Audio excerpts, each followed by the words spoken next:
I just got done with a bad breakup with my BF, and now I feel sad and useless. What should I do? Yeah, I think learning from that breakup or the destruction pattern that happened in that relationship is critical, so that you don't have to relive that again. So why didn't it work out? What went wrong? And maybe it was just a bad decision to even date this guy in the first place. So learn from that. And then I think just taking this time to let God show you how he's going to rebuild you in this phase, and just to be okay with being alone. You know, he's saying over and over in scripture that he's all that we truly need to be complete.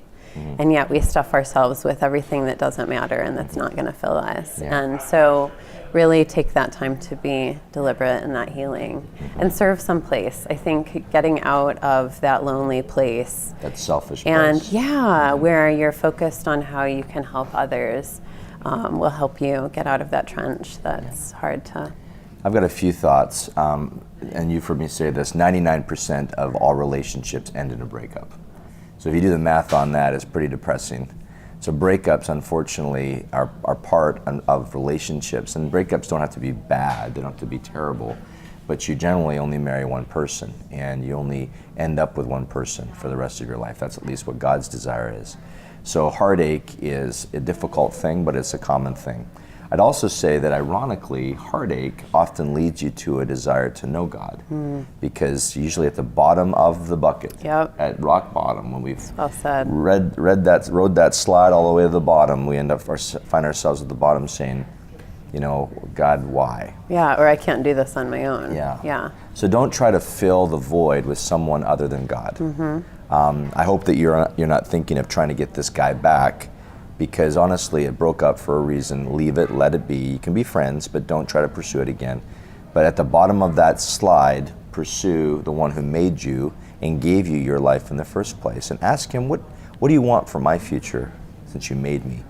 And then pray a dangerous prayer. Lord, if I'm to be with another man, bring that man into my life and connect me with them, so I'm not out there pursuing what I'm looking for versus what you're looking for me.